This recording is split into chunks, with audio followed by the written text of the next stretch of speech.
Live है। जय हिंद दोस्तों, नमस्कार। कैसे हैं आप सब? उम्मीद है आप सभी एकदम शानदार, लाजवाब, ज़बरदस्त, बेहतरीन, जिंदाबाद होंगे और अपनी तैयारी में एक शानदार वाले अंदाज में आप सभी जुटे हुए होंगे। पूरी आशा करता हूं कि बड़ी मेहनत के साथ आप सभी तैयारी में लगे हैं और एक अच्छा, शानदार, बेहतर कॉन्सेप्ट क्लासेस लेने के बाद आप सभी अवश्य ही रिवीजन को समय देते होंगे और सारी पुरानी चीज़ों को आप लगभग याद कर रहे होंगे रिवीजन के माध्यम से। देखिए, आपकी क्लासेस में लगभग 3 दिनों का गैप हुआ। इन 3 दिनों में मैंने आप सभी से एक बोला था कि आप सभी को जितना भी अब तक हमने पढ़ा है उसका बहुत अच्छे से रिवीजन करना है और आते ही मैं आपसे पूछूंगा टॉप 5 या टॉप 10 क्वेश्चंस, ताकि पता लग जाए कि हाँ, आप सभी का रिवीजन है या नहीं। तो बगैर देरी किए हुए मैं शुरू करता हूँ। सबसे पहले मैं आपका रिवीजन चेक करूँ कि आपने इन 3 दिनों को कैसे यूटिलाइज किया है, कैसे आपने इनका इस्तेमाल किया है। तो आइए सवालों से शुरुआत करते हैं। मेरा सबसे पहला सवाल है आप सभी से और हम इन सवालों को पूछेंगे पूरे सिलेबस से। तो मेरा पहला सवाल है आप सभी से कि बताइए, वोल्टेज के बढ़ने पर प्रतिरोधकता पर वोल्टेज के बढ़ने पर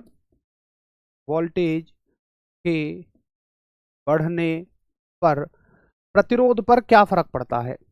बताइए, प्रतिरोध घटता है या बढ़ता है? प्रतिरोध घटता है या बढ़ता है?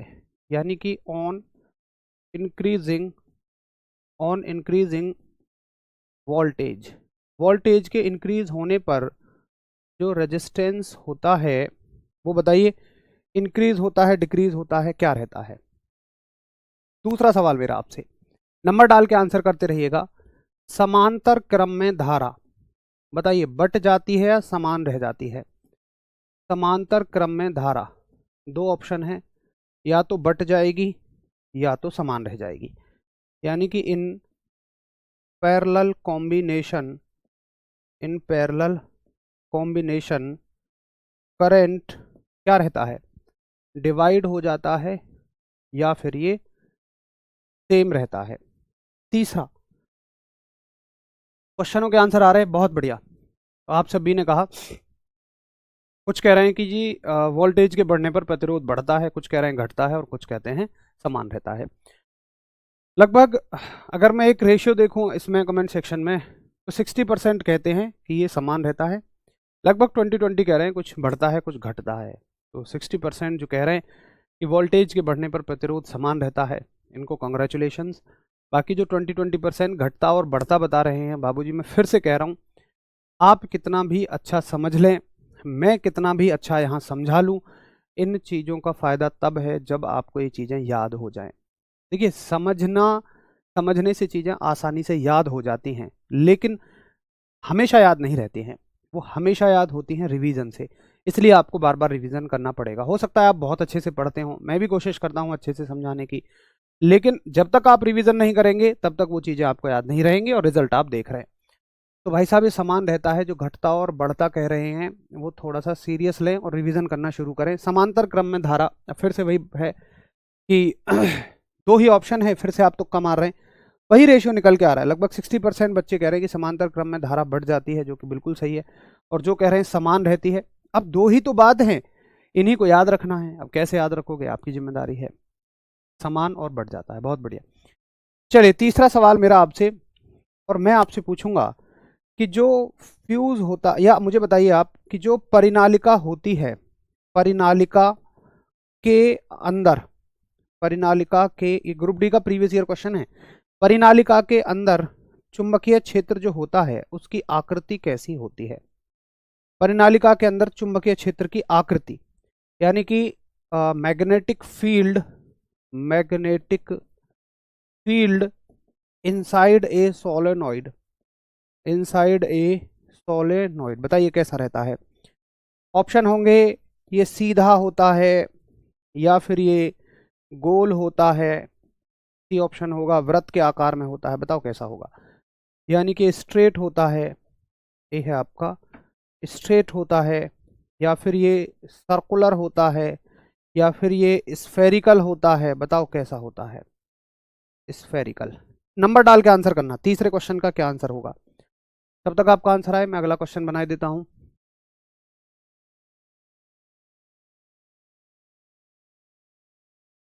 आपका कंटेंट कम रहता है इसलिए रिवीजन जल्दी हो जाता है, बाकी रिवीजन में बोर है। देखो भाई, मैं कंटेंट हम इसलिए कम रखते हैं, वैसे थैंक यू आपकी तारीफ के लिए। बाकी कंटेंट पता है मुझे सबसे अच्छा तब लगता है जब हम एग्ज़ाम से काफ़ी पहले से तैयारी शुरू कर दें, तब मैं अपना 100% दे पाता हूँ। ये मेरा 100% है जो आप अपनी क्लास में देख रहे हैं। मैं वाकई इस बात को दिल से कह रहा हूँ। आप देख पाते होंगे कि मैं हर क्लास में पूरी कोशिश करता हूँ, चाहे फ़ोटो लगाऊँ, चाहे वीडियो लगाऊँ, चाहे प्रैक्टिकल एग्जाम्पल लिखूँ, हर चीज़ हाथ से लिखने, इसको मैं अपना 100% मानता हूँ।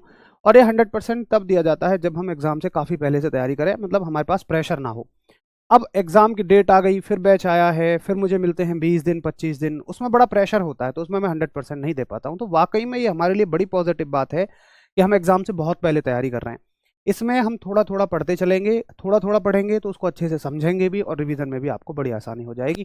तो क्वेश्चन नंबर 3 का ऑलमोस्ट 90% भाई बहनों ने ठीक आंसर दिया है, और ये ग्रुप डी का प्रीवियस ईयर सवाल है। और आप कहते हैं कि मैग्नेटिक फील्ड जो होता है वो सीधा होता है। नंबर 4 मेरा सवाल है कि बताइए, निम्न में से परिनालिका के अंदर, आप सुन लो, परिनालिका के अंदर, परिनालिका के अंदर किस चीज को रखने से, किस चीज को रखने से उसकी चुंबकीय क्षेत्र की ताकत बढ़ जाती है? मेरा आपसे सवाल, परिनालिका के अंदर यानी सोलेनॉइड के अंदर, मैं शॉर्ट में लिख देता हूं, सोलेनॉइड के अंदर किस मटेरियल को रखने से उसकी ताकत जो है वो बढ़ जाती है, मैग्नेटिक फील्ड की स्ट्रेंथ बढ़ जाती है? पहला मेरा आपसे ऑप्शन है प्लास्टिक, प्लास्टिक को रखने से, या वैक्स को रखने से, वैक्स का मतलब मोम। सी ऑप्शन है मेरा मृदु लोहा यानी कि सॉफ्ट आयरन रखने से, सॉफ्ट आयरन। या मेरा आपसे आंसर है लकड़ी, लकड़ी यानी कि वुड को रखने से। बताओ किसको रखने से परिनालिका की क्षमता बढ़ जाती है? एक छोटा सा टेस्ट हो गया, मिनी टेस्ट आपका, जिसमें आपको भी फील हुआ होगा। अगर आप आंसर अच्छे कर रहे हैं तो एक कॉन्फिडेंस आया होगा, अच्छा लगा होगा। अगर आप आंसर ठीक नहीं कर रहे तो आपको भी अपनी कमियां पता लगी होंगी। बाकी मुझे भी आपकी कमियां पता लग रही हैं कि काफ़ी आप में से बहुत सारे भाई बहनों का अच्छा रिवीजन नहीं है। रिवीजन अच्छा करिए। अब केवल कमी भाई आपकी तरफ से है। हमने ऑलमोस्ट हर टॉपिक के, मतलब जो भी टॉपिक कंप्लीट हो गए हैं उसके सारे इंपॉर्टेंट एस्पेक्ट कर लिए हैं। और ऐसा देखो, हर टॉपिक के बाद क्वेश्चन करा पाना ये तो सिर्फ तभी संभव है जब हमारे पास बहुत सारा समय हो। जब समय नहीं होता है तो टॉपिक के बाद क्वेश्चंस तो बड़े मुश्किल हो जाते हैं। बहुत बढ़िया, वेरी गुड, बहुत शानदार। तो परिनालिका के अंदर आप बहुत अच्छा आंसर कर रहे हैं। बहुत सारों ने तो ऑप्शन लिखने से पहले ही आंसर कर दिया कि कोई भी आप फेरोमैग्नेटिक मटेरियल रखिए, और गिवन ऑप्शंस में से फेरोमैग्नेटिक मटेरियल जो है हमारा वो केवल और केवल सॉफ्ट आयरन है, मृदु लोहा है। तो ये 4 सवाल, इन्हीं में मैंने आपका रिवीजन चेक कर लिया। बाकी आपने भी अपना रिवीजन अवश्य ही चेक कर लिया होगा। अब आगे चलें। तो भैया रिवीजन करते रहिए, रिवीजन बड़ी महत्वपूर्ण कड़ी है। मैं इसलिए बार बार आपको बोलता हूँ क्योंकि मैंने भी परीक्षा की तैयारी के दौरान ये गलतियाँ की, और मैं चाहता हूँ कि आप वो गलतियाँ ना करें। जब ये गलतियाँ मैंने सुधारी तब मैं सिलेक्शन की तरफ बढ़ा, और आज आप सभी की ब्लेसिंग से हूँ भी। तो आप भी अपनी इन छोटी छोटी कमियों को अपने अंदर से निकालिए, तभी आप परफेक्शन की तरफ बढ़ते हुए चले जाएंगे। तो अगर हम सदियों पुरानी बात करें, जब हमने लास्ट क्लास ली थी तो उसमें हमने देखा था मोटर के बारे में, बड़े अच्छे से वीडियो की मदद से हमने समझा था। और अगर मैं आपको एक बार रिकॉल करा दूं, क्योंकि हमें उसको आज लिखना है, उसकी पूरी थ्योरी लिखनी है, तो फटाफट से अगर हम देखें तो विद्युत मोटर में क्या होता है, इलेक्ट्रिक मोटर में मोटा मोटा देखते हैं सिर्फ अंदर अंदर की काम काम की चीज़ें। तो हमने देखा था कि इसमें लगी होती हैं 2 मैग्नेट। मान लो ये इसका नॉर्थ पोल है, ये इसका साउथ पोल है, तो नॉर्थ से साउथ मैग्नेटिक फील्ड बनेगा। और यहाँ पर लगा होता है एक इस तरह से मुड़ा हुआ तार, इस शेप का तार, जिसको हम आर्मेचर बोलते हैं। ये आर्मेचर, आर्मेचर पे लगे हुए होते हैं 2 कार्बन ब्रश, 2 पहले लगे हुए होते हैं। अगर हम बात करें डीसी मोटर की तो स्प्लिट रिंग हमने लगाए थे ताकि ये धारा की दिशा को बदल दें। और यहाँ पे लगे होते हैं हमारे 2 कार्बन ब्रश, और कार्बन ब्रश से कनेक्ट होती है हमारी बैटरी। अगर मैं बैटरी लगा रहा हूँ तो उसका मतलब मैं कौन सी मोटर की बात कर रहा हूँ, डीसी मोटर की, ठीक है। और अगर ये एक डीसी मोटर है तो इसमें ये लगे होते हैं आपके स्प्लिट रिंग, यानी कि इनको बोला था हमने दिक् परिवर्तक बोला था, कम्यूटेटर भी बोला था, ठीक है। तो यहां तक हमने बात कर ली थी। अब जरा इसकी थ्योरी लिखते हैं और इंपॉर्टेंट पॉइंट कवर करते हैं। जरा बताएंगे, क्लियर है? आप अपने सिलेबस ग्रुप डी के पेपर तक ऐसे ही पढ़ाइएगा, गुरुजी जल्दी नहीं पढ़ाइएगा। प्रशांत बाबू निश्चिंत रहिएगा, बिल्कुल ऐसे ही पढ़ेंगे। चलो बहुत बढ़िया, 4 के चारों सही है, वेरी गुड। तो चलो एक बार सभी अपना स्कोर भी बता दीजिए, और साथ ही ये भी बताइए कि हाँ हमने इतना समझ लिया था किसके बारे में, इलेक्ट्रिक मोटर के बारे में। आओ अब इसके बारे में थ्योरी को फटाफट से लिखना शुरू करते हैं। सबसे पहला सवाल आएगा कि विद्युत मोटर क्या है। तो जो सवाल आएंगे वो मैं आपको थ्योरी की फॉर्म में लिखवा देता हूं, विद्युत मोटर, और थ्योरी लिखने के बाद फिर इस पर करेंगे बनने वाले सवाल। समय बचेगा तो अगले टॉपिक पर चलेंगे। इलेक्ट्रिक मोटर, इलेक्ट्रिक मोटर, विद्युत मोटर। तो हमने देखा था कि भाई विद्युत मोटर एक ऐसी युक्ति है, एक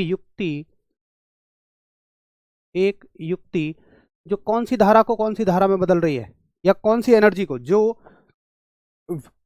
विद्युत ऊर्जा को,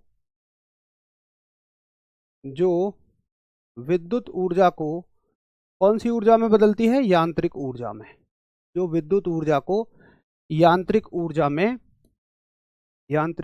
में बदलती है, यानी कि इट कन्वर्ट्स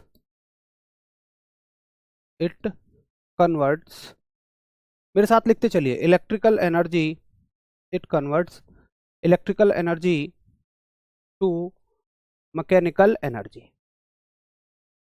ठीक है भाई साहब। अब देखो, हर एक उपकरण आप देखिए, हर एक मशीन आप देखिएगा, ये बिल्कुल सतीश बाबू मैं आपको समझाऊंगा, हर एक उपकरण, हर एक मशीन किसी सिद्धांत पर कार्य करता है। सिद्धांत का मतलब आखिर उसमें ऐसा क्या इस्तेमाल हो रहा है जिसकी वजह से वो काम कर रहा है। तो अगर हम मोटर का सिद्धांत देखें तो भैया मोटर का सिद्धांत यही तो है कि अगर किसी चुंबकीय क्षेत्र में हम किसी धारावाही चालक को रखकर उसमें धारा प्रवाहित कराते हैं तो उसमें एक बल लगता है जिसके कारण वो घूमता है। यही तो इसका सिद्धांत है। यानी कि when a current carrying conductor is placed in a magnetic field and a current flows into it, then it starts rotating due to an external force. यही तो इसका सिद्धांत है। यानी कि जो हमने पिछला टॉपिक पढ़ा था ना, दरअसल वो इसका सिद्धांत ही है। तो आप लिखिए कि इसका सिद्धांत क्या है। इसका सिद्धांत यानी कि प्रिंसिपल। तो बड़ी बेसिक सी भाषा में हम लिख देते हैं कि चुंबकीय क्षेत्र में रखे, चुंबकीय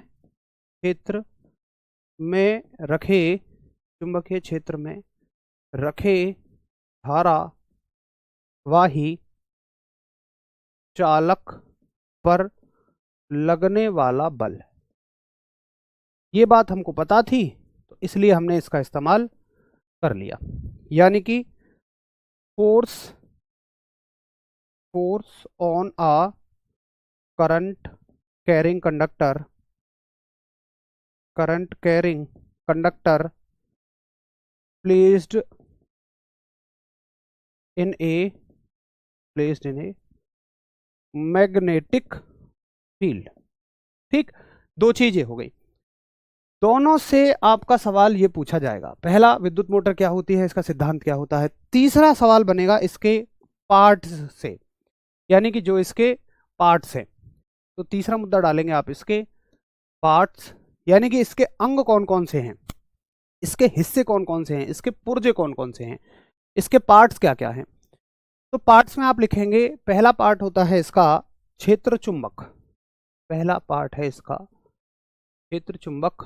सवाल आएगा कि बताइए निम्न में से कौन एक विद्युत मोटर का पार्ट नहीं है। तो तीन पार्ट दे रखे होंगे, एक नहीं दे रखा होगा, फील्ड मैग्नेट। अच्छा, हमें देखो, आपसे ये कभी सवाल नहीं आएगा कि फील्ड मैग्नेट क्या करती है, नहीं, ये तो हमें पता है ना फील्ड मैग्नेट क्या करती है, हमें उसे लिखने की भी जरूरत नहीं है क्योंकि वो हमें पता है। तो फील्ड मैग्नेट क्या होती है भाई, चुंबकीय क्षेत्र बनाने के लिए चुंबक लगा दी जाती है, बस वही। इससे सवाल नहीं आएगा इसलिए हम इसको लिखेंगे नहीं, सिर्फ इतना ही आपको याद रखना है। यांत्रिक ऊर्जा कौन सी होती है, हालांकि देखिए मैंने भरपूर कोशिश की थी लास्ट क्लास में कराने की, अगर आपने वहां से समझा होता, रिवीजन किया होता तो बड़े अच्छे से आपको याद भी रहता। देखिए, आप किसी चीज को धक्का देते हैं, जैसे आपने किसी बॉक्स को धक्का देना शुरू कर दिया, एक कार चल रही है, या मान लीजिए एक घोड़ा एक गाड़ी को खींच रहा है, ये सारे के सारे यांत्रिक कार्य होते हैं। एक मोटर जो है वो बोरिंग में से पानी उठा रही है, ये सारे के सारे यांत्रिक कार्य होते हैं, मैकेनिकल वर्क होते हैं। ठीक है, चलो, इतने दिन बाद आए, मन बहुत विचलित रहा। संदीप बाबू कोई नहीं, अब हम साथ में हैं। वो थोड़ा सा मैंने आपको बताया था, मैं वहां गया हुआ था। तो क्षेत्र चुंबक हो गया, फील्ड मैग्नेट आपकी हो गई। दूसरा पार्ट क्या होता है भाई, तो दूसरा पार्ट हमने पढ़ा था आर्मेचर। यही बस सीधे सीधे नाम आएंगे, ये नहीं पूछेगा आर्मेचर क्या करता है, क्योंकि आर्मेचर का काम आप एक शब्द में या दो शब्दों में तो नहीं बता सकते हो। भाई आप क्या लिखोगे, अगर आर्मेचर आपसे पूछे तो ऑप्शन कैसे देगा। आर्मेचर एक वृत्ताकार कुंडली होती है जिस पर बहुत सारा तांबे का तार लपटा होता है जो विद्युत क्षेत्र मिलने पर बल लगता है और घूमता है, ऐसे ऑप्शन कैसे दे देगा वो। तो इनसे केवल इतना ही पूछा जाएगा कि एक आर्मेचर होता है, ना हमें इसकी लंबी चौड़ी कोई थ्योरी को लिखना है। ठीक है, सारे डाउट आपके क्लियर हो जाएंगे। तो सर उल्टा घुमाने पर मोटर से करंट क्यों देता है, शिवम बताएंगे ना वो, अभी वो आगे बताऊंगा मैं आपको। बहुत अच्छा सवाल है आपका, प्रैक्टिकल सवाल है। आर्मेचर हो गया। तीसरा बहुत इंपॉर्टेंट पार्ट आपसे पूछा जाएगा। अब देखिए, हमने उस दिन भी सीखा था दो तरह के करंट होते हैं, एक एसी करंट होता है और एक डीसी करंट होता है। एक प्रत्यावर्ती धारा होती है और एक दिष्ट धारा होती है। उस दिन हमने सीखी थी ये बात। अब देखिए, एसी और डीसी करंट, प्रत्यावर्ती धारा और दिष्ट धारा में, अब मोटर दोनों तरह की धाराओं पर चलती है। मैंने आपको बताया था भाई, एसी करंट कौन सा होता है आपका, ये जिसको बिजली वाला बोलते हो आप। डीसी करंट कौन सा है, डीसी करंट है आपका सिंपल ये शेल वाला, बैटरी वाला, जो आप सेल यूज करते हो, बैटरी यूज करते हो। अब आप खिलौना कार ले आए, उसमें लगी हुई है मोटर जो उसको चला रही है, तो उसका प्लग आप बार बार थोड़ी लगाते फिरोगे, या वो तो बच्चे को देनी है, बच्चा थोड़ी ना उसका प्लग लगा पाएगा। तो हम उसको कौन सी धारा देते हैं, डीसी धारा देते हैं। अब भाई डीसी धारा पर जो मोटर चलती है, एक एक मोटर तो हमने देख ली जो डीसी धारा पे चलती है।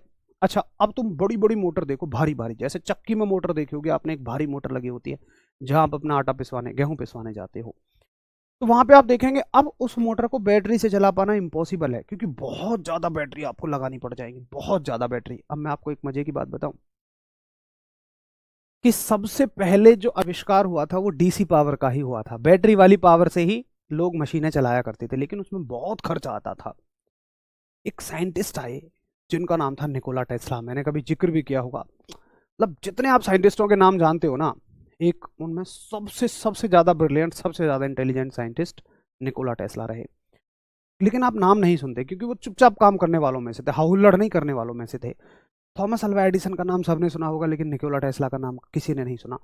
थॉमस अल्वा एडिसन जी ने केवल बल्ब बनाया था, और DC electricity Thomas Alva Edison ji ने बनाई थी। लेकिन जो एसी इलेक्ट्रिसिटी है, बिजली वाली जो है, वो निकोला टेस्ला साहब ने बनाई थी। और आप जितने उपकरण चलाते हो ना, देखो बैटरी से आप बहुत ज्यादा उपकरण नहीं चलाते हो भाई, बैटरी डिस्चार्ज हो जाएगी। अगर आप भारी उपकरण बैटरी से चलाने लगे, बैटरी डिस्चार्ज हो जाएगी। जब एसी करंट आया ना तो रिवॉल्यूशन हो गया था, क्रांति मच गई थी। तो थॉमस अल्वा एडिसन जी को लगा कि यार मेरा नाम तो नीचे चला जाएगा। तो पता है उन्होंने क्या किया था, एक चौराहे पे घोड़े को बांधा, एक बार उसे बैटरी का करंट लगाया, छोटी सी बैटरी का। हालांकि बैटरी का करंट खतरनाक होता है, लेकिन छोटी बैटरी का नहीं, सेल का करंट लगाया, घोड़े को कुछ नहीं हुआ। फिर उन्होंने एसी करंट लगा दिया उसको, बिजली का, घोड़े का काम तमाम हो गया। उन्होंने ये दिखाया वहां खड़े लोगों को कि एसी करंट खतरनाक है। कुछ सालों तक लोगों ने एसी करंट को यूज भी करने से मना किया, इसलिए निकोला टेस्ला जी का नाम सामने नहीं आ पाया। लेकिन बाद में पता लगा कि यार इसके बगैर तो जीना ही संभव नहीं है, कब तक तुम बैटरियां बनाओगे, कहां तक तुम इतना खर्चा उठाओगे। तब जाकर ये चीज सामने आई। तो बल्ब के अंदर की जो इलेक्ट्रिसिटी है ना, जिसको आप एसी करंट कहते हो, वो निकोला टेस्ला साहब ने ही इन्वेंट की थी। तो हम कुल मिला के ये देख रहे हैं कि मोटर दोनों तरह की है। मोटर एसी धारा से भी चलती है, डीसी धारा से भी चलती है, प्रत्यावर्ती धारा से भी चलती है, दिष्ट धारा से भी। अब देखिए, जनरली जो मोटर होती है, अगर आपको दिष्ट धारा पे चलानी है, जैसे आपसे सवाल पूछा जाएगा कि अगर आपकी मोटर डीसी मोटर है, तो भाई डीसी मोटर में क्या जरूरत पड़ रही थी हमें, अगर आपको ध्यान हो तो डीसी मोटर में मुझे आवश्यकता पड़ रही थी कि धारा की दिशा अर्धचक्र के बाद बदल जाए। यही तो जरूरत मुझे पड़ रही थी, क्योंकि डीसी जो है ना वो कांस्टेंट करंट देगा, डीसी से तो जाएगा कांस्टेंट। लेकिन मुझे क्या चाहिए कि आधे चक्कर के बाद, मान लो आधे चक्कर तक प्लस में मिले, लेकिन आधे चक्कर के बाद ये माइनस में मिले, ताकि इसके घूमने की दिशा बदल सके। तो इसलिए मैंने क्या लगाया था, इसलिए मैंने लगाया था उसमें एक स्प्लिट रिंग, जिसको हम बोल रहे थे दिक् परिवर्तक। तो याद रखना, जब भी कोई डीसी कंपोनेंट होगा, मोटर ही नहीं, घूमने चलने वाले हर डीसी कंपोनेंट में आपका क्या लगा होता है, आपका लगा होता है स्प्लिट रिंग। स्प्लिट रिंग, इसी को हम इंग्लिश में कम्यूटेटर भी बोलते हैं। कम्यूटेटर, हिंदी में इसको बोलते हैं विभक्त वलय, क्योंकि ये दो हिस्सों में बटा हुआ होता है। या इसी को हम बोलते हैं आपका दिक् परिवर्तक। दिशा, दिक् माने दिशा, परिवर्तक माने जो बदल दे। देखो पार्ट्स में सबसे ज़्यादा इंपॉर्टेंट ये है, शायद इनसे कोई सवाल ना पूछा जाए लेकिन इससे ज़रूर सवाल पूछा जाएगा कि बताओ डीसी मोटर में क्या लगा होता है। और पता है डीसी और एसी मोटर में कोई फ़र्क नहीं होता, सिर्फ इसी पार्ट का फ़र्क होता है। एसी मोटर में आप इस चीज़ को लगा दीजिए स्प्लिट रिंग को, वो डीसी मोटर बन जाएगी, कहानी खत्म। वही मोटर अब आपकी बैटरी से चलना शुरू कर देगी, कोई सिंगल पार्ट का फ़र्क नहीं है। अब भैया जी एसी मोटर में क्या लगा होता है, तो देखिए एसी मोटर में मुझे दिशा बदलने की ज़रूरत ही नहीं है, क्योंकि एसी मोटर जो मुझे धारा दे रही है ना, अगर मान लो मैं बैटरी को हटा के यहाँ पर एसी सोर्स लगा दूं, एसी एसी का मतलब ये एसी नहीं, एयर कंडीशनिंग नहीं, एसी का मतलब ऑल्टरनेटिंग करंट यानी बिजली वाली धारा, उसका निशान होता है ये। इसका मतलब है अब हम इसको बिजली वाली धारा दे रहे हैं, तो भाई साहब मुझे यहाँ पर धारा को बदलने की ज़रूरत नहीं है। अगर मैं बदलूंगा तो फिर तो उल्टा काम हो जाएगा, इसलिए मैं यहाँ पर क्या लगाता हूँ, एक ऐसी चीज़ लगाता हूँ जो घूमे ना। तो मैं इसको यहाँ पूरा कंप्लीट कर देता हूँ। देखो अगर आपने पिछली वाली क्लास में वीडियो को देखा होगा तो ये घूम रहे थे, घूमने से ही तो दिशा को बदलते थे, लेकिन अभी ये घूमेंगे नहीं। अगर आपको इतना समझ में आता है बहुत बढ़िया, अगर नहीं समझ में आया है तो सिर्फ याद रखिएगा कि ये जो पूरा बना दोगे तो इसका नाम हो जाता है आपका सर्पी वलय, इसका नाम हो जाता है आपका सर्पी वलय, और सर्पी वलय को बोलते हैं हम स्लिप रिंग। क्या बोलते हैं, स्लिप रिंग। तो स्लिप रिंग क्या होता है, घूमता नहीं है, और स्प्लिट रिंग जो है वो घूमता है। हालांकि आपसे इतना गहराई में नहीं पूछा जाएगा, सिर्फ आपसे पूछा जाएगा कि बताइए दिशा को बदलने का काम कौन करता है, तो आप कहेंगे भैया जी कम्यूटेटर करता है। दिशा, अच्छा कम्यूटेटर है स्प्लिट रिंग। एसी मोटर में क्या लगा होता है जी, स्लिप रिंग लगा होता है। सिर्फ इतनी सी बात आपसे पूछी जाएगी। तो कुल मिला के आपको दिमाग में ये रखना है कि एसी और डीसी कुछ अलग नहीं है, सिर्फ एक पार्ट का इनमें डिफरेंस है। जरा बताएंगे कि हाँ जी मुझे समझ में आ गया। अच्छा चाहे तो आप यहाँ पर लिख भी सकते हैं, स्प्लिट रिंग में लिख सकते हैं आप कि दिक् परिवर्तक क्या करता है, यहाँ लिख लेना थोड़ा सा जगह हो तो। यह धारा की दिशा को बदल देता है, यह धारा की दिशा को बदल देता है, यानी कि it reverse the direction of, it reverse the direction of current, कि भाई साहब ये धारा की दिशा को बदल देता है। एक बार नोट कर देंगे, कॉपर वायर चेंज करने से कोई फर्क पड़ता है कि नहीं, बिल्कुल फर्क पड़ेगा, वो उतना अच्छा एफिशिएंसी से काम ही नहीं करेगा।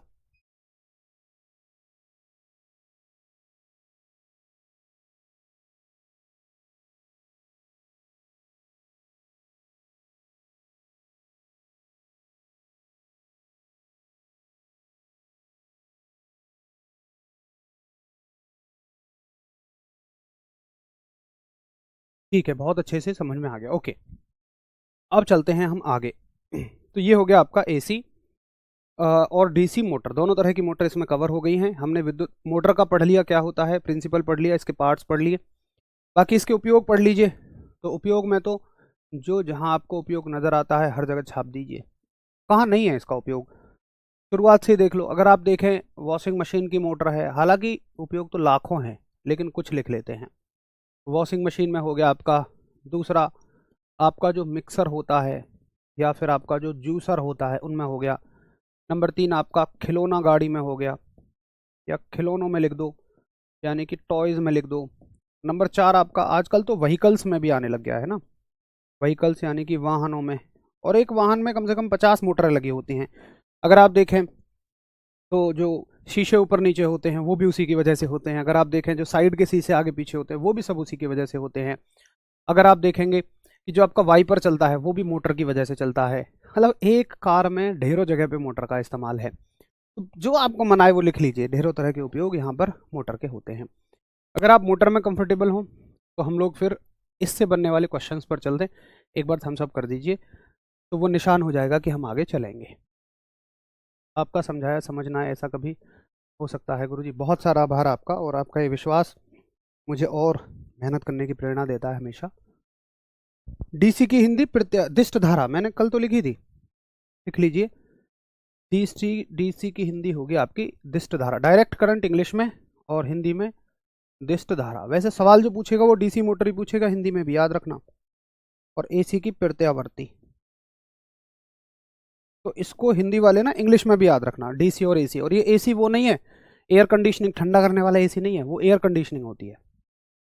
बहुत बढ़िया आदित्य, कोई बात नहीं, उद्देश्य है बस समझ में आना। लाइव में बस फायदा हो जाता है कि आपके कमेंट हम तक पहुंच जाते हैं, आपके डाउट्स पहुंच जाते हैं।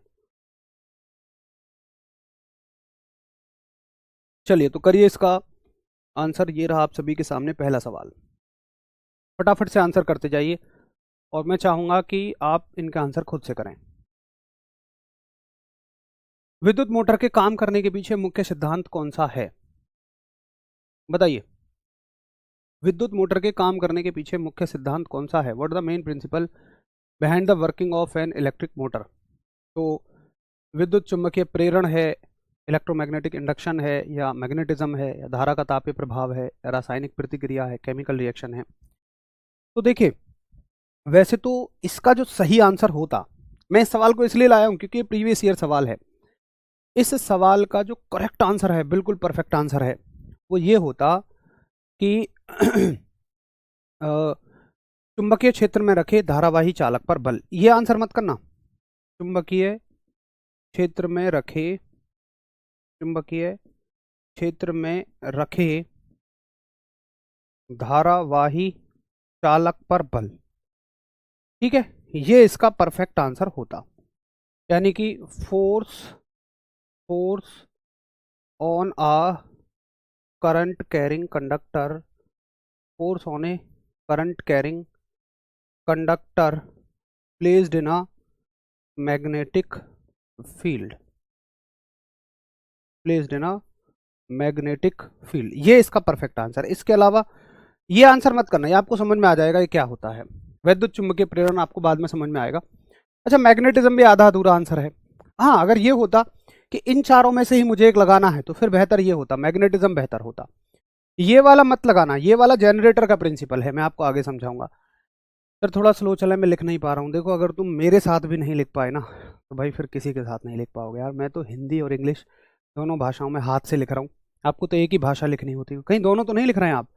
अगर आप इंग्लिश मीडियम के हैं तो इंग्लिश लिखिए, हिंदी मीडियम के हैं तो सिर्फ हिंदी लिखिए, दोनों लैंग्वेजेस का यूज मत करिए, है ना। तो मैं तो बड़ा स्लो चल रहा हूँ, इससे ज़्यादा स्लो क्या चल सकते हैं हम, वो सब आगे पढ़ेंगे यश बाबू। अगला सवाल देखिए, विद्युत मोटर का कौन सा घटक विद्युत ऊर्जा को यांत्रिक ऊर्जा में परिवर्तित करता है? बताइए, कौन सा पार्ट है विद्युत मोटर का जो इलेक्ट्रिकल एनर्जी को मैकेनिकल एनर्जी में बदल देता है?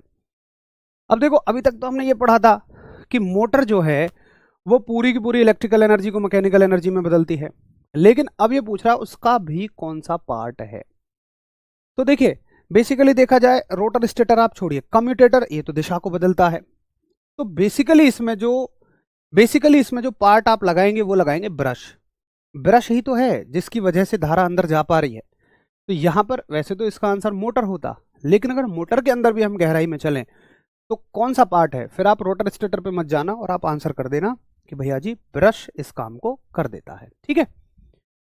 चलिए, तो अगला सवाल, ये क्वेश्चंस तो चाहे आप बाद में भी नोट कर लिया करो पीडीएफ से, क्वेश्चन मत नोट किया करो मेरे साथ, बस आंसर किया करो।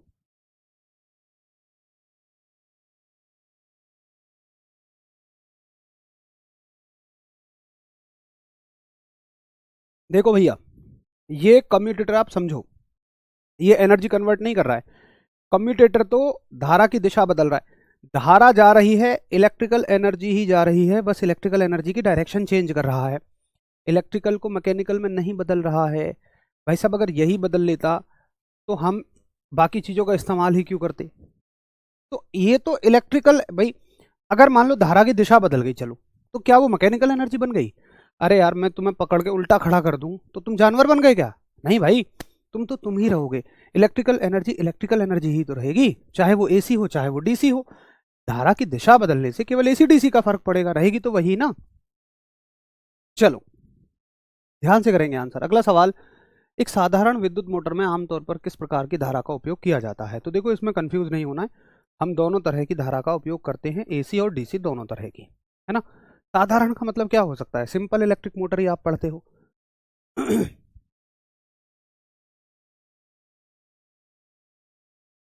तो सिंपल का मतलब है जनरल लाइफ में, आप डेली लाइफ में जो भी मोटर यूज़ करते हो उनमें हम किस तरह की धारा का इस्तेमाल करते हैं। क्वेश्चन नंबर 3 का आंसर सी है। बहुत बढ़िया। अगला सवाल क्वेश्चन नंबर 4 देखेंगे और सवाल है कि डीसी मोटर में कम्यूटेटर की क्या भूमिका है। ये अच्छा सवाल है। सॉरी, नंबर डाल के करेंगे क्वेश्चन का आंसर और मैं चाहूंगा आप सभी इसका आंसर करें।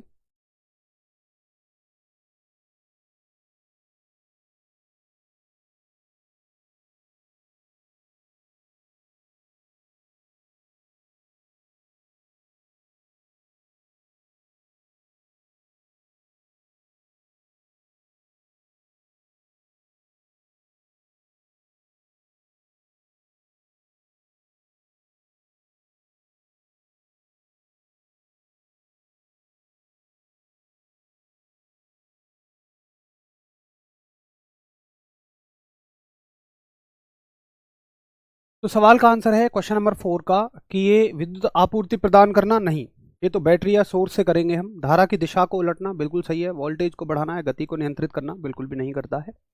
तो फोर्थ का बी, ये सबसे इंपॉर्टेंट सवाल है विद्युत मोटर का। अगला सवाल है क्वेश्चन नंबर 5 और आपसे पूछता है यदि धारा की दिशा उलट दी जाए तो डीसी मोटर के घूमने की दिशा में क्या होगा।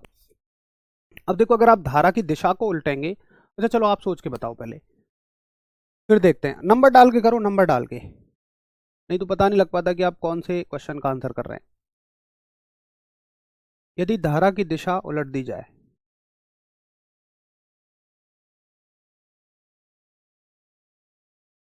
यदि धारा की दिशा उलट दी जाए तो डीसी मोटर के घूमने की दिशा में क्या होता है। 4 का बी होगा। हाँ ठीक है, 4 का बी लगाया हमने। 5 का बताइए। तो आप कह रहे हैं बहुत बढ़िया, यह रुक जाता है, नहीं। यह बढ़ जाता है, नहीं। यह विपरीत दिशा में घूमता है, बिल्कुल। इसकी दिशा घूमने की भी बदल जाएगी। यह वही रहता है, नहीं। तो इसके घूमने की दिशा भी बदल जाती है।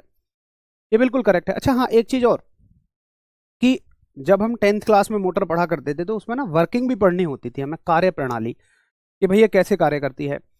अब देखिए, कार्य प्रणाली केवल समझने की चीज है हमारे स्तर पे।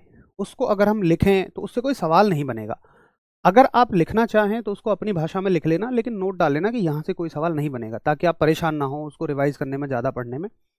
हाँ, बस समझना इसलिए जरूरी है ताकि आप उससे बनने वाले क्वेश्चंस को कर दें। भाई कार्य विधि में क्या लिखोगे आप लिखोगे, सबसे पहले हेडिंग डालोगे आप कि जब किसी विद्युत मोटर को धारा दी जाती है, अब मान लो ब्रैकेट में लिख देना डीसी या एसी, जब किसी विद्युत मोटर को डीसी या एसी धारा दी जाती है तो यह धारा कार्बन ब्रश से होते हुए उसके रिंग पर पहुंचती है। फिर ब्रैकेट में ये डाल के लिख लेना, यदि मोटर डीसी मोटर है तब हम स्प्लिट रिंग का इस्तेमाल करेंगे, दिक् परिवर्तक का इस्तेमाल करेंगे क्योंकि यह धारा की दिशा को बदलता है। और अगर ये एसी मोटर है तब हम इसमें स्लिप रिंग का इस्तेमाल करेंगे क्योंकि यहाँ पर हमें धारा की दिशा को नहीं बदलना है। इस धारा के कारण जो कुंडली है उस पर एक बल लगता है और वह घूमने लग जाती है। सिर्फ इतनी सी बात है। वर्किंग से कभी कोई क्वेश्चन नहीं है। अब इतनी बड़ी लैंग्वेज का कोई क्वेश्चन तो आएगा नहीं।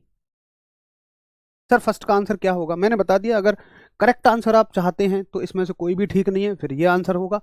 बट अगर आप चाहें कि नहीं इसी में से कुछ हमें लगा के आना है पेपर में, तो बी आंसर होगा। ठीक है, ए तो बिल्कुल आंसर नहीं रखेंगे। ए आपका जनरेटर का होता है, मोटर का नहीं होता, वो आपको समझ में आएगा। इलेक्ट्रिक मोटर का उपयोग आमतौर पर किस अनुप्रयोग में किया जाता है, जरा बताइए, किस एप्लीकेशन में हम इलेक्ट्रिक मोटर का इस्तेमाल करते हैं। इलेक्ट्रिक मोटर का इस्तेमाल आमतौर पर किस एप्लीकेशन में किया जाता है। तो आप कहेंगे in which application electric motor commonly used. पंखे, वॉशिंग मशीन, इलेक्ट्रिक वाहन, उपरोक्त सभी।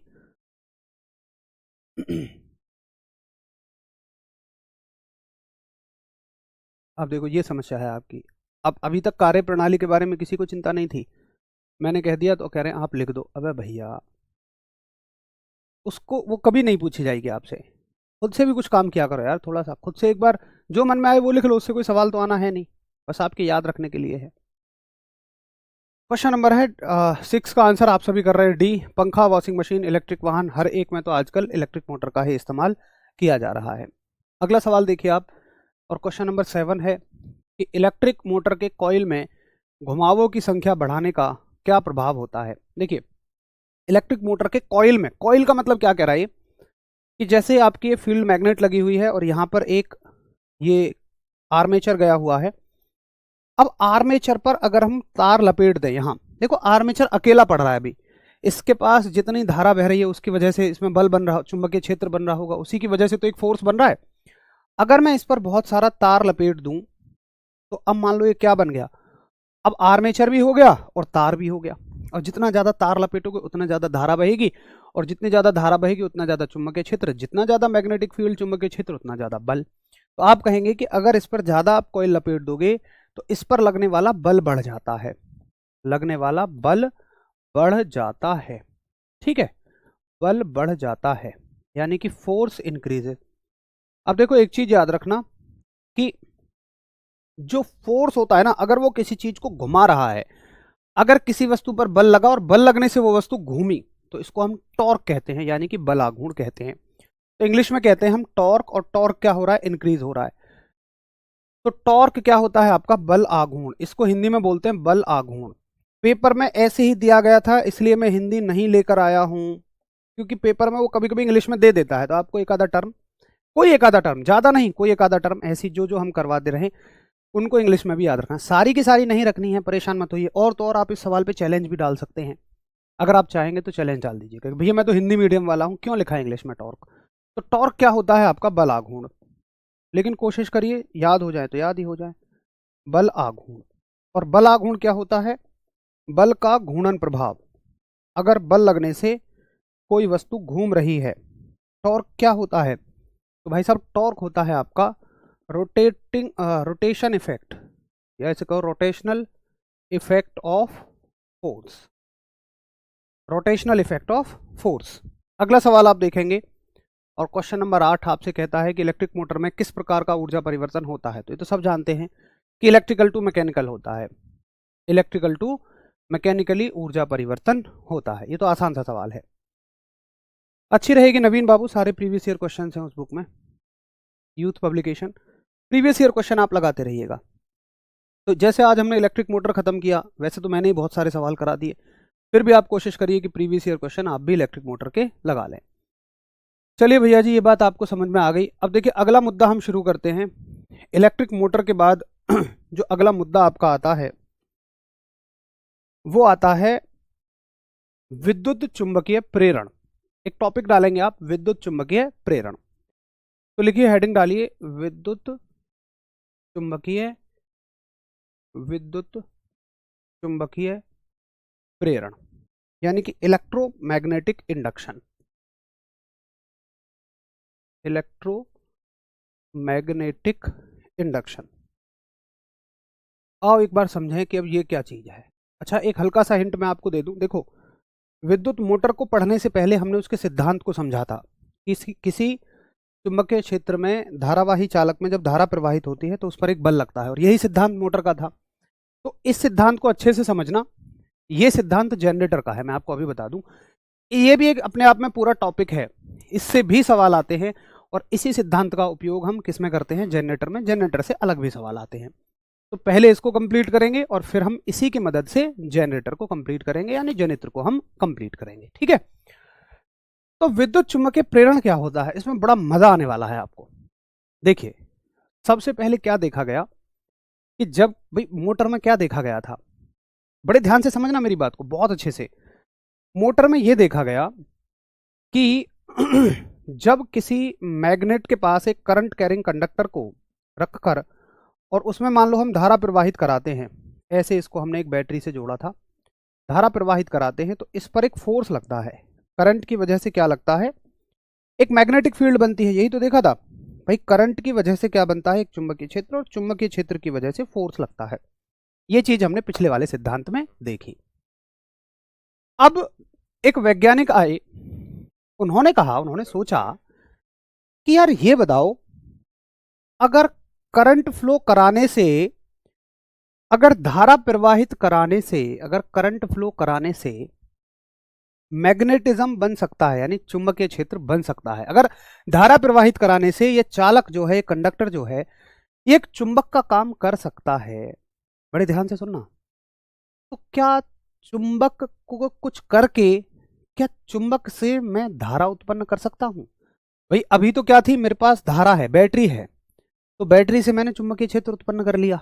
उन्होंने सोचा क्या मैं इसका उल्टा कर सकता हूं, अगर मेरे पास चुंबकीय क्षेत्र हो अगर मेरे पास पहले से चुंबक हो, मैग्नेट हो, तो क्या मैं धारा उत्पन्न कर सकता हूं? देखो महाराज सुनो, मैं इस चुंबक की बात नहीं कर रहा हूं, ये तो चुंबक वैसी चुंबक है जो परमानेंट वाली है, मैं बात कर रहा हूं इसकी।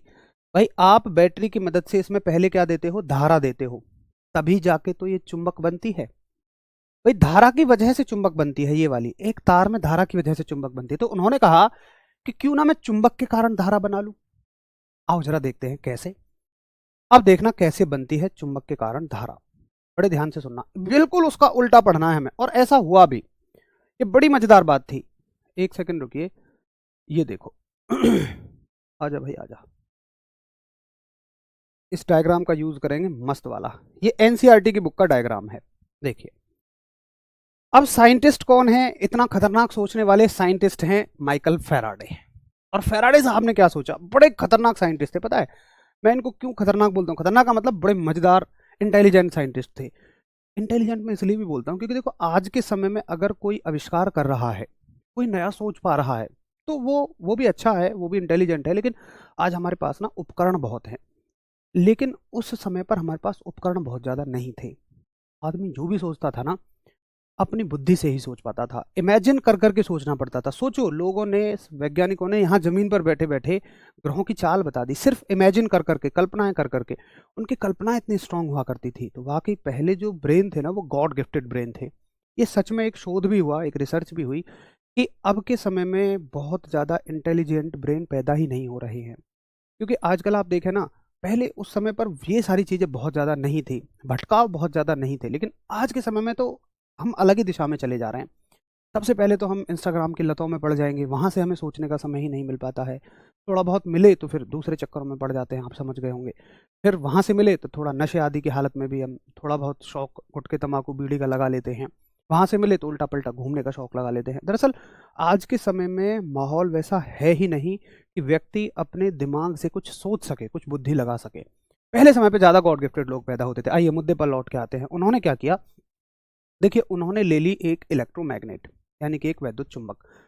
पिछले मुद्दे में हमने क्या किया था कि अगर आप वैद्युत चुंबक में धारा देते हो, अगर आप इलेक्ट्रोमैग्नेट में इलेक्ट्रिक करंट देते हो, तो एक मैग्नेटिक फील्ड बनता है, यानी कि एक चुंबक की तरह काम करने लगती है। सिर्फ इतनी सी बात थी कि भैया अगर मैं इसमें, देखो, अगर मैं इसको बैटरी से जोड़ दूं, यहां बैटरी लगा दूं मैं, तो सीधा सीधा यहां पर एक मैग्नेट बन जाएगा, ठीक है। लेकिन अब की बार मैंने क्या किया है? मैंने उल्टा किया। मैंने यहां पर लगाया एक गैल्वेनोमीटर। क्या लगाया?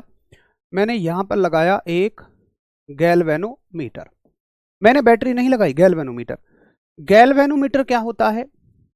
जैसे आपने पढ़ा एमीटर, वोल्ट मीटर, तो गैल्वेनोमीटर एक उपकरण है जो किसी परिपथ में यह बताएगा कि विद्युत धारा यहां उपस्थित है या नहीं है। सिर्फ ये बताएगा विद्युत धारा है या नहीं है। क्योंकि अगर विद्युत धारा बनेगी तो उसका पता लगाने के लिए भी तो मुझे कोई उपकरण चाहिए। तो मैंने लगा दिया यहां पर एक गैल्वेनोमीटर। तो एक सवाल यहां से भी आ जाता है आपका, लिख लीजिए कि गैल्वेनोमीटर क्या होता है। मैं अगले मुद्दे पर लिख देता हूं, यहां लिख लेता हूं, है ना।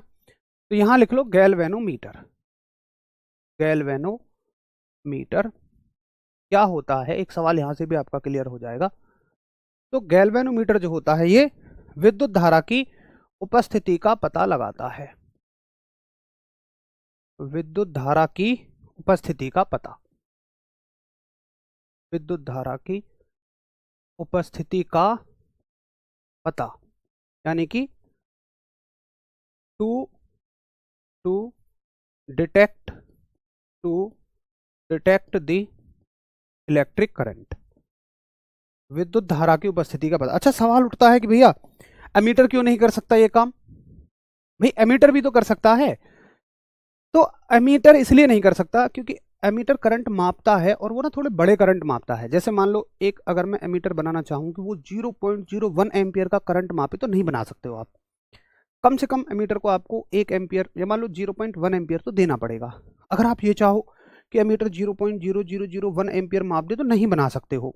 उसकी सुई नीचे ही पड़ी रहेगी। अगर उसमें इतना करंट आया तब भी सुई नीचे पड़ी रहेगी, अगर उसमें इतना करंट आया तब भी उसकी सुई नीचे पड़ी रहेगी।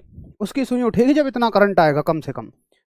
तो एमीटर जो है इतने छोटे करंटों को नहीं माप सकता है। तो छोटे करंटों को, बहुत कम धारा को हम लेकर आते हैं गैल्वेनोमीटर। गैल्वेनोमीटर मापने का काम नहीं करता। अब गैल्वेनोमीटर में क्या है कि जैसे ये मान लो गैल्वेनोमीटर है, इसकी सुई यहाँ रहेगी, अगर इसमें करंट बढ़ा तो इसकी सुई ऐसे हो जाएगी, इधर की तरफ चली जाएगी। यहाँ पर कोई संख्याएं नहीं लिखी होती हैं, 0.001 आएगा तब भी सुई हो जाएगी इधर, और 0.009 आएगा तब भी यहाँ सुई इधर हो जाएगी, क्योंकि हमें ये नहीं करना है कि करंट कितना आया, हमें सिर्फ ये पता करना है करंट आया या नहीं।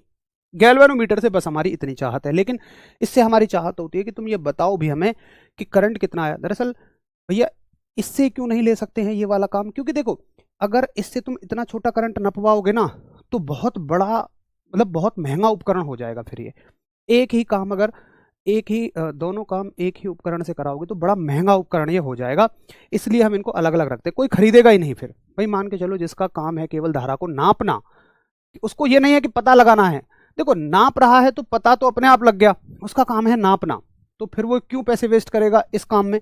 और जिसका काम सिर्फ ये है, उसका उद्देश्य ही नहीं है कि वो धारा को नापे, वो तो ये चाहता है मुझे पता लग जाए है या नहीं है, तो भाई फिर वो क्यों दो तरह के काम के लिए पैसे वेस्ट करेगा। आप समझ गए होंगे उम्मीद है।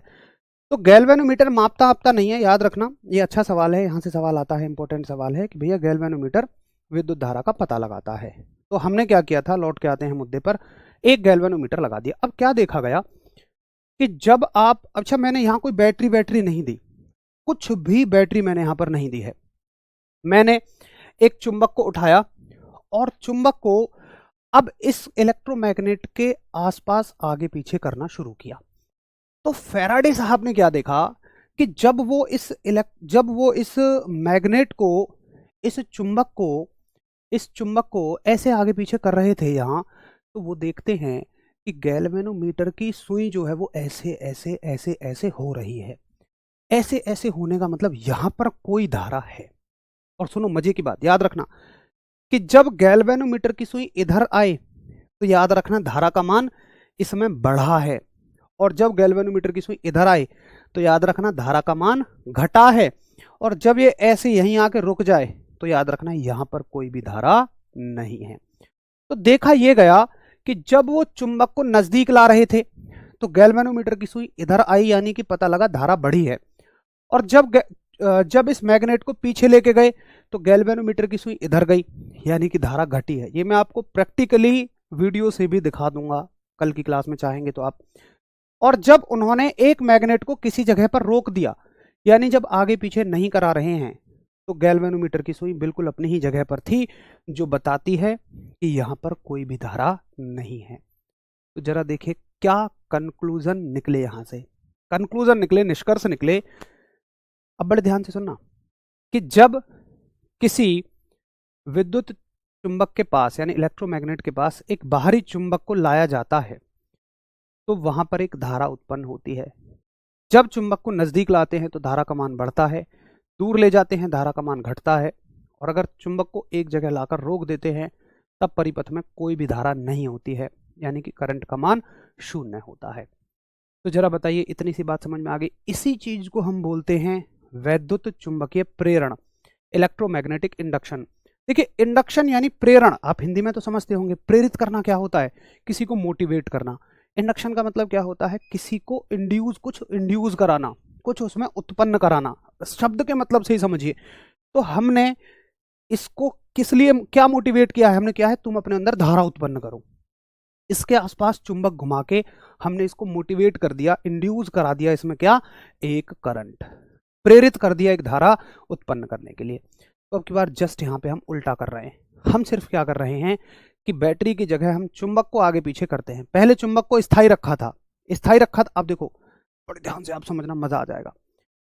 पहले आपने चुंबक को स्थायी रखा था और धारा खुद से दी थी, अब की बार धारा नहीं दे रहे हो, चुंबक को स्थायी न रख के चुंबक को आगे पीछे किया है और धारा आपको मिल रही है। तो इसी को बोलते हैं हम वैद्युत चुंबकीय प्रेरण। तो इलेक्ट्रोमैग्नेटिक इंडक्शन को लिख लीजिए, वैद्युत चुंबकीय प्रेरण क्या होता है। तो इसमें आप शुरुआत करेंगे फैराडे के अनुसार। वैद्युत चुंबकीय प्रेरण किसने दिया, फैराडे साहब ने दिया, माइकल फैराडे। फैराडे के अनुसार जब किसी अब देखो इसकी जगह पे आप कुछ भी रख सकते हो, ये तो हमने इलेक्ट्रोमैग्नेट रख ली, इलेक्ट्रोमैग्नेट की जगह सिंपल आप ये कॉइल भी रख सकते हो भाई, इसके अंदर से मैं ये निकाल दूं तो सिर्फ क्या बन जाएगी, सोलेनॉइड बन जाएगी, परिनालिका बन जाएगी। सोलेनॉइड की जगह आप एक सिंपल तार भी रख सकते हो, आप गोल तार भी रख सकते हो, कोई भी कंडक्टर यहाँ रख दो, कोई भी चालक आप यहाँ पे रख दीजिए। हालांकि इलेक्ट्रो सोलेनॉइड में थोड़ी ज़्यादा प्रवाहित हो जाती है वो, क्योंकि यहाँ पे ज़्यादा चीज़ें हो जाएंगी। बाकी किसी भी कंडक्टर के पास अगर आप एक मैग्नेट को आगे पीछे लेकर जाएंगे, आगे पीछे करेंगे, तो डेफिनेटली उसमें एक करंट फ्लो हो जाएगा। इसलिए मैं इलेक्ट्रोमैग्नेट ना लिख के मैं लिख देता हूँ सिर्फ धारावाही चालक। जब किसी धारावाही चालक जब किसी धारावाही चालक, मैं बिल्कुल देसी भाषा में लिखता हूँ, बिल्कुल सिंपल भाषा में, जब किसी धारावाही चालक के पास कोई चुंबक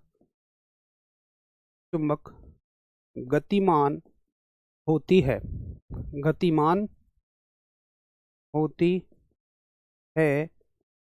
तब धारा उत्पन्न होती है। ठीक है, यानी कि चुंबक के आगे पीछे होने से धारा उत्पन्न होती है। यानी कि when a magnet moves to and fro का मतलब इधर उधर, to and fro around, around मत लिखिए, to and fro, when a magnet moves to and fro near a conductor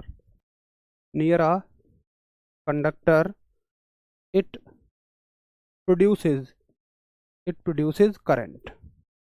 ठीक है, अब देखो एक मजेदार बात यहाँ ये बननी चाहिए कि भैया जी ऐसा क्यों होता है।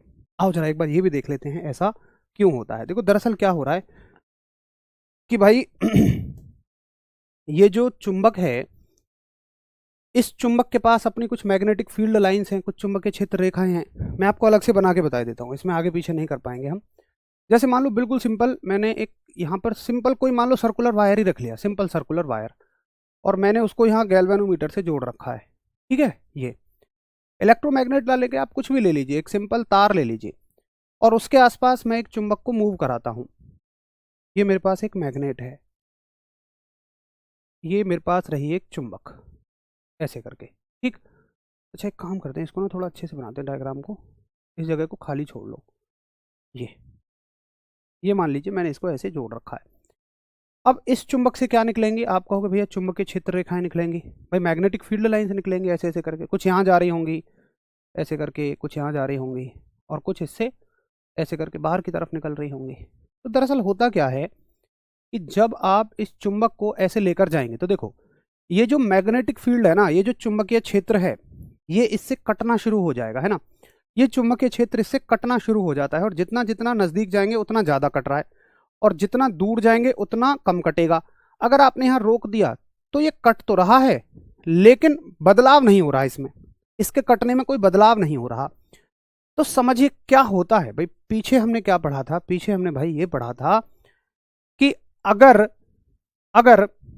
एक धारावाही चालक को हमने रखा था, और जब हम उसमें कोई धारा दे रहे थे, उसमें कोई करंट दे रहे थे, तो उसके कारण क्या बन रहा था, एक चुंबकीय क्षेत्र बन रहा था। अब देखिए यहाँ पर इस चुंबकीय क्षेत्र में परिवर्तन की वजह से ही क्या उत्पन्न हो रही है, धारा उत्पन्न हो रही है। तो याद रखना, अगर धारा देंगे तो चुंबकीय क्षेत्र बनेगा, और अगर चुंबकीय क्षेत्र में बदलाव करेंगे, चुंबकीय क्षेत्र आप देंगे उस धारावाही चालक को, तो वो क्या बना देगा, धारा बना देगा, करंट बना देगा।